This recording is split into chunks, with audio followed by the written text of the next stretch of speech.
ഇപ്പോൾ ട്രെൻഡിങ് ആയിട്ട് ഓടി നടക്കുന്ന ഇഫ ചിക്കനാണ് നമ്മൾ ഇന്ന് ഉണ്ടാക്കാനായിട്ട് പോകുന്നത്. സിമ്പിൾ ആൻഡ് ഹംബിൾ ആയിട്ട് ഉണ്ടാക്കി നോക്കാൻ നോട്ട് ചെയ്ത് വെച്ചോളി. ആദ്യ സ്റ്റെപ്പാണ് ചിക്കനിലേക്ക് മസാല സെറ്റ് ആക്കുന്നത്. ചിക്കന് കുറച്ച് വലുതോ ചെറുതോ ഏതായിക്കോട്ടെ, നിങ്ങൾക്ക് ഇഷ്ടമുള്ള കുറച്ച് മസാലപ്പൊടികളൊക്കെ ചേർത്ത് കുറച്ച് വെളുത്തുള്ളി ഇഞ്ചി പേസ്റ്റും കുറച്ച് തൈരും നന്നായിട്ട് മിക്സ് ആക്കി മുറഞ്ച് തേച്ചിട്ട് 1 മണിക്കൂർ സെറ്റ് ആക്കി വെക്കുക. ചിക്കന് വലിയ പീസ് എടുക്കുന്നതാണ് ഏറ്റവും ബെറ്റർ. വേണമെന്നുണ്ടെങ്കിൽ ചെറുതെടുത്തോളി, യാതൊരു പ്രശ്നവുമില്ല. ഒരു പാൻ ചൂടാക്കി അതിലേക്ക് വെളിച്ചെണ്ണ ഒഴിച്ച് റെസ്റ്റിൽ വെച്ച് നമ്മുടെ ചിക്കൻ ഓരോന്നോരോന്നായി ഇട്ട് കൊടുക്കുക. ചിക്കൻ ഇട്ട് കഴിഞ്ഞാൽ ആദ്യം തന്നെ ചെറിയ ഫ്ലെയിമിൽ തീ കത്തിച്ചാൽ മതി. ചിക്കൻ വലിയ പീസായതുകൊണ്ട് ചിലപ്പോൾ വേവാൻ ചാൻസ് ഇല്ല, അതുകൊണ്ടാണ് പറഞ്ഞത്. ചിക്കൻ ഏകദേശം 1/4 ഭാഗം വെന്തതിന് ശേഷം അടുത്തൊരു മെയിൻ പരിപാടിയാണ് മിക്സിയിലേക്ക് കോഴിമുട്ടയുടെ വെള്ള, ഒരു 3 വെളുത്തുള്ളി, ഫ്രഷ് ക്രീം, ചീസ്, പിന്നെ കുറച്ച് സൺഫ്ലവറും ആവശ്യത്തിന് ഉപ്പിട്ടിട്ട് നന്നായിട്ട് ഇങ്ങോട്ട് അടിച്ച് സെറ്റ് ആക്കി എടുക്കണം. ഇതുപോലെ ക്രീം ആക്കി എടുത്ത് നമ്മുടെ സെറ്റ് ആയി നിൽക്കുന്ന ചിക്കനിലേക്ക് മെല്ലെ ഒഴിച്ചു കൊടുക്കുക. എന്നിട്ട് ക്രീം നന്നായിട്ട് ചിക്കനിലേക്ക് അങ്ങോട്ട് പരത്തി കൊടുത്ത് സെറ്റ് ആക്കണം കേട്ടോ. ചെറിയ ലോ ഫ്ലെയിമിൽ ഇങ്ങോട്ട് ചൂടാക്കി എടുക്കുക. എന്റെ മോനെ അതിന് സ്മെല്ല് വന്നിട്ട് ഒരു രക്ഷയില്ല. കിഡിലോസ്കി സാധനം കേട്ടോ.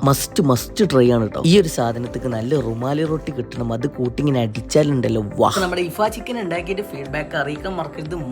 മസ്റ്റ് കിഡിലും കർമാണി ജിഞ്ചിന്നാക്കി ഡേറ്റ് ആണ് കേട്ടോ. എന്തായാലും ഫീഡ്ബാക്ക് അറിയിക്കാൻ മറക്കരുത്.